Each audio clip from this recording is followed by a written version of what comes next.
اسی طرح دعائے افطار کے بارے میں بھی آپ کو بارہا بتایا کہ اس میں سنت کریمہ یہ ہے کہ پہلے آپ افطار کریں پھر دعا پڑھیں،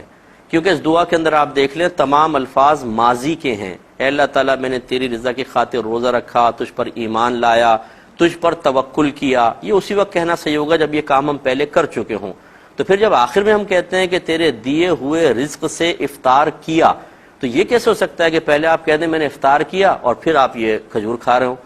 تو پہلے آپ نے روزہ کھولنا ہے پھر یہ دعا پڑھنی ہے، یہی سنت کے مطابق طریقہ کار ہے۔ اب یہ چونکہ ہمارے ہاں ایک غلط رسم رائج ہے کہ ٹی وی پر بھی بعض اوقات ایسے ہی آ جاتا ہے روزہ کھولنے کی دعا، یہ مسٹیک ہے، یہ سب کو اپنا چینج کر لینا چاہیے۔ بہت ہی بہتر ہے یوں کہیں کہ پہلے اعلان کر دیں کہ روزہ کھول لیں، روزہ کھولنے کے بعد کی دعا لکھنی چاہیے، وہ یہ صحیح چیز ہے تاکہ سنت کے مطابق معاملہ ہو۔ نبی کریم صلی اللہ علیہ وسلم پہلے کھجور تناول فرماتے تھے اور پھر اس کے بعد یہ دعا پڑھتے تھے، اور یہ دعا کے جو الفاظ ہیں وہی ظاہر کرتے ہیں کہ پہلے روزہ افطار ہو جانا چاہیے پھر دعا پڑھیں۔ ایک